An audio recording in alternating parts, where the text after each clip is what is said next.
So, well, that's a problem. Now, Yes, it is. So there's those sort of things. And if you said, and I won't bore you with this really, but no. when you come back from your holiday to South America, Yep. you'll talk about the scenery you saw, won't you? Yep.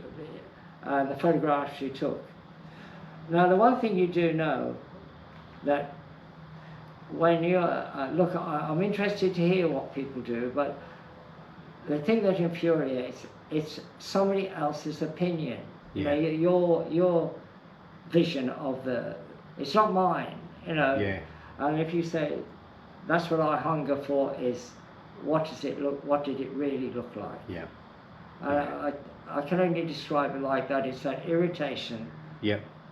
That the described picture is second best, like being riding on the back of a tandem is second best to riding your own bike. Yeah. But you accept second best because it is the best you can have.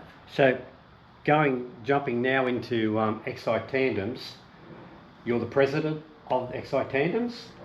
I never think of it that way. Yeah, well, you probably didn't want the job, but no one else was putting their hand up for it. Nobody puts any hand up for any committee, man.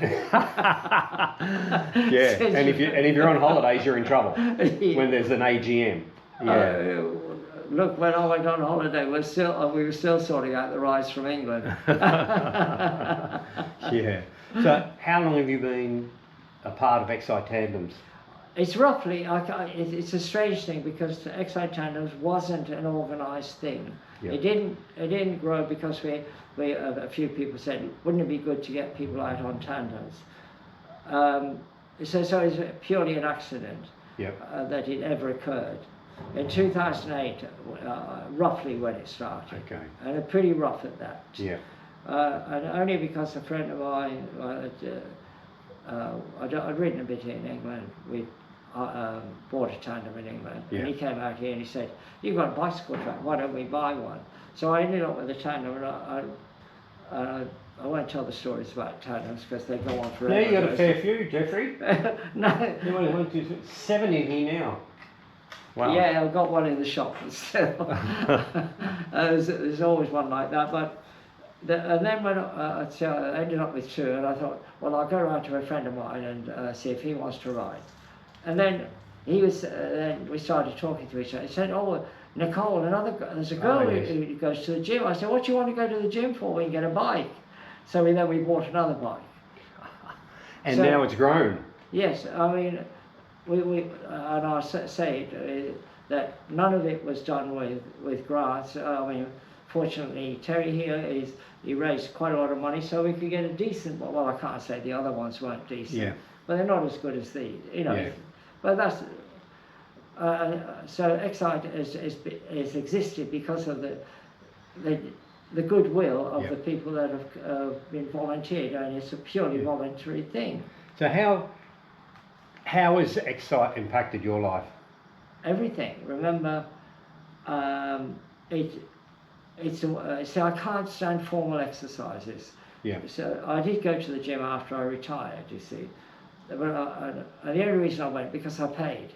Mean enough not to. Yeah. Look, I sort of said, "Did you like it?" I said, "Whoever enjoyed lifting weights?" I still can't understand why people like lifting weights, but people do. Yeah. Anyway, once I got riding tandem, I said, "Well, I don't really need to go to the gym, do I?" So it's given me exercise. Yeah. I would say I can't be 100%. I've been very lucky with health matters, really. So, yes. But I do suggest it's contributed a whole lot to my health in terms of physical and not least of all psychological. Yeah. Because it gets us out. It allows us to, and you may say, you see that. What difference does it make? Well, you could sit on an exercise bike, couldn't you? What's the scenery? You don't need to know the scenery, do you? Because you can't see the scenery. But it does matter.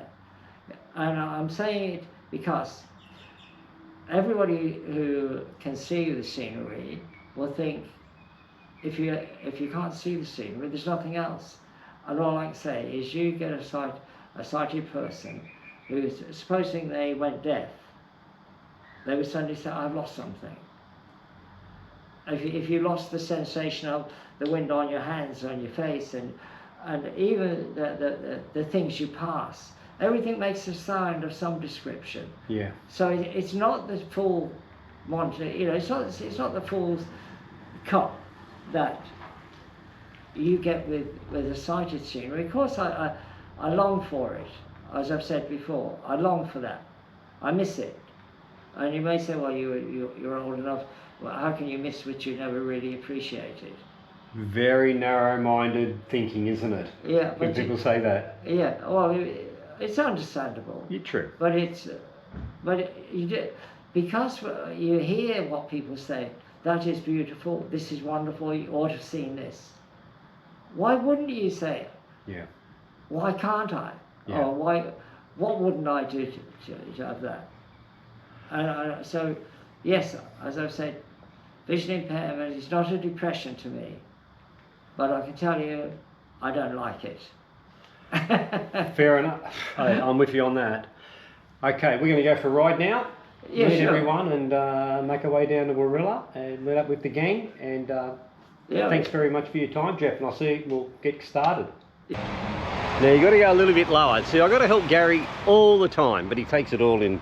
It's all good fun. Absolutely. Alright, yeah, we'll just go a little bit further. Moving on. Yeah. So how long have you been involved with Exsight Tandems? Good 6 years, maybe. Yeah? Probably. Okay, How long cool. have I known you for?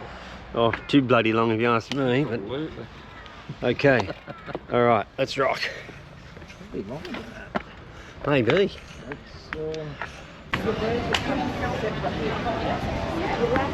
Now you know what I really like about riding along North Gong Beach or South Gong Beach is dogs on extended lead, Gary. Absolutely. One day I think we're going to ride along, we're going to take their head off. Hang on. Well, we can shred a Yeah. small dog or two on with the spokes. But it's a lovely spot to ride through though. Absolutely. So if you weren't riding, what would be your... How hard is it to get around? Because, you know, of course, I have a disability, but mine's not as noticeable as others. What's it like getting around, like even on our public transport system, being vision impaired? Can be a challenge at times. Yeah. Especially when you're getting on a train, people think, quick, better jump on before him, I'll get a seat. Watch out, he might want to sit down near me or whatever. Yeah, but people have got to be pretty good in giving you a seat, don't they? Well, I know it's the first and best dress, but look, majority of people are great. You Yeah. get the odd person that thinks, well, I'm as good as anyone else, so make your own way on and You deal with it, basically. deal with it, mate. Nothing you can do about it. Yeah. Now, When you're walking on through places like this with like a white cane, you get very interesting because people just walk into it? walk into it. Well, jump then over you could probably use that as a... a weapon. Yes, yep, I would agree with that. You could probably give them a bash. Now, I was going to ask you a question. Sure. What do you reckon the surf's looking like today? By the sound of it, sounds a bit mean. Must be a noise, breeze. Well, you're close. You're close. Close? Yeah. Sounds good at the moment as well. It's a bit hard trying to ride this big thing one-handed. Oh, now come on, matter your capabilities. Well, Terry. Gary, I could tell you stories about being talented one-handed, but I understand that, but we'll leave that for another that's video. That's a different video altogether. Hello, children, please don't. Right, this film is not suitable for children. Ah, yeah, you just click that. That's no problems. All right, we'll continue on, and Keep moving forward. we're going to meet up with Peter Mears, Yep. another chap from Exsight, and he's got a very interesting story and how he's overcome a lot of his issues with having a stroke 2 years ago. All right, so we'll see him shortly. Well, we're going to meet up with one of our good friends, Peter Mears. Peter's just ahead of us, and let's see what he's riding. Oh God, I don't know. Gary, I think you need to push harder. I don't push, I'm going to do nothing stoker, remember? Well, I was going to say you're useless, but I won't. Why, because you're going on field, huh? So here we are. Hey Peter. How are you? Good. How's things going today? Alright. So where are we stopping for coffee? Oh, the good old usual Gorilla Surf Club. Perfect. And Gary said it's your shout. Oh, excellent. That doesn't mean yell at me. He's probably actually right. You can yell at me, Peter. Oh, it doesn't. No. I'm sensitive today, so be careful. Well, when we get there, if you don't mind, we'll have a bit of a chat about your recumbent cycle and how you got to be in it, if you don't mind. New fangled bike, yeah, sure. All right, we'll see you at the coffee shop. Well, we had to wait for you, Pete. I was wondering, like, why is this guy so slow? Because I turned the power assist going off that last hill. I thought that'll give him 20 seconds to get ahead of me. Still pumping out 220 watts to get up the hill myself. Yeah? Yeah. So that reads wattage as well, that bike? This power pedals do. Oh, okay. Oh, that's neat. Yeah. How cool. Yeah. All right. Yeah. I'll give myself a bit of space. Yep. Yeah. And we might push ours up against the fence there, Gary. We might this one here on the left. Yeah. Yeah. Perfect.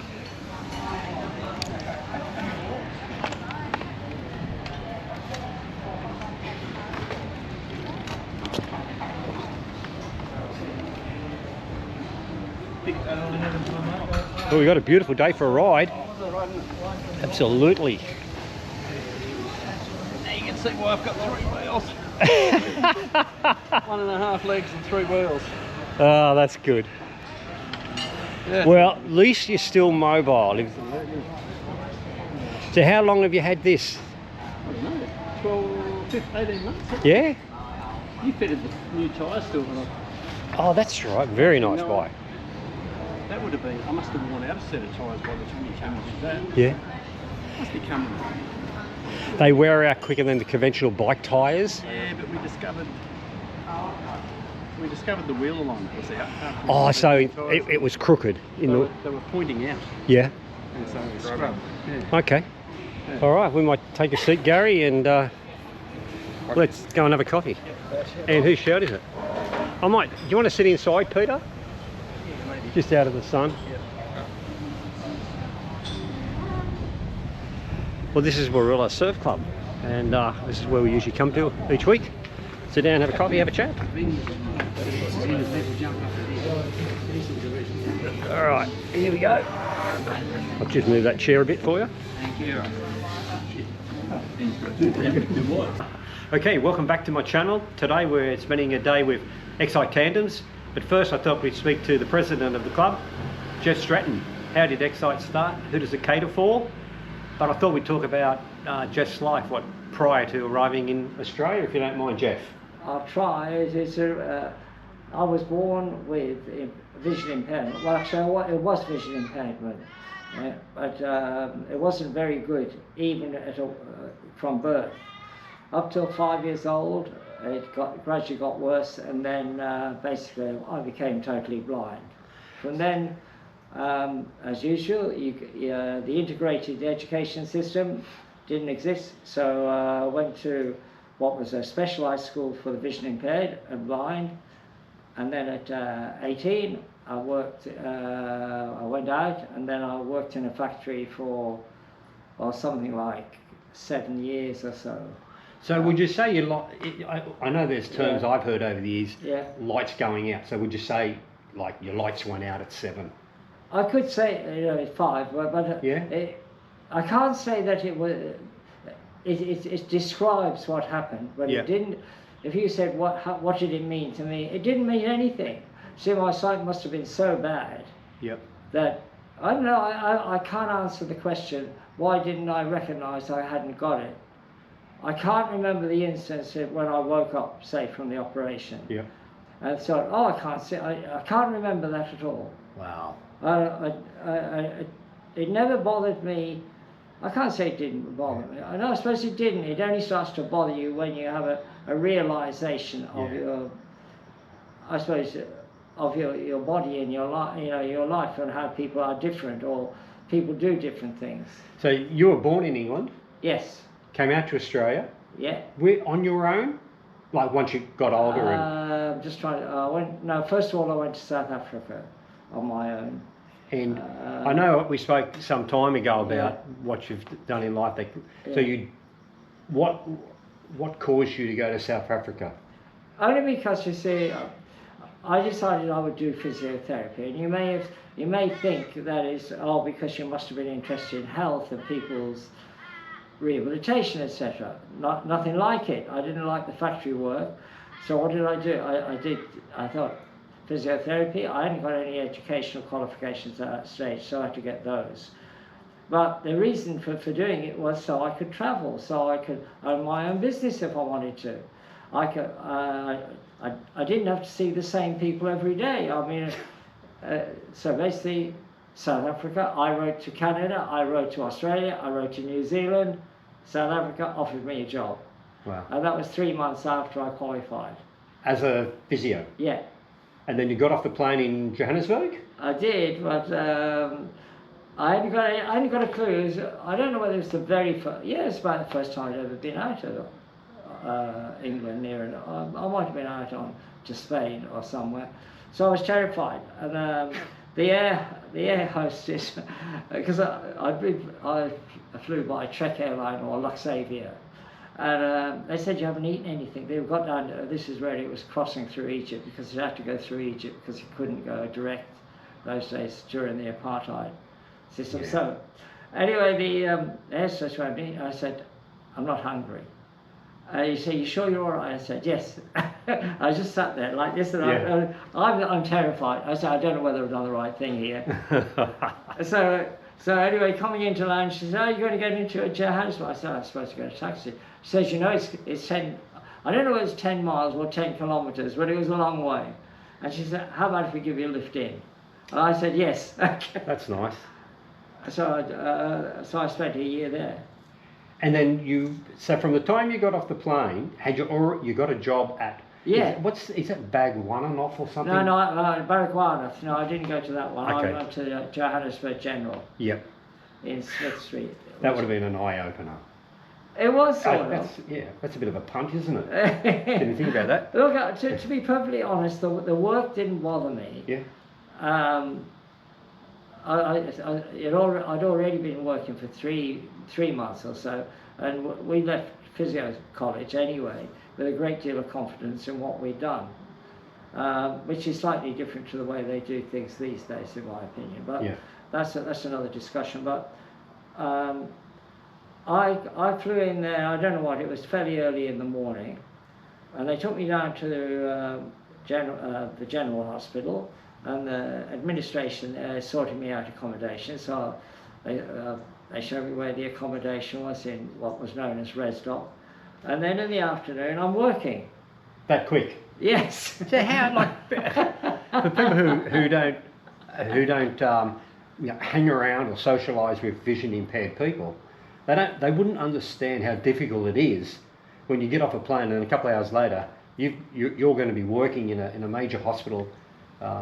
Which is situated right bang in the middle of the apartheid area, and having no vision at all. How do you manage, caring for people and walking around a hospital?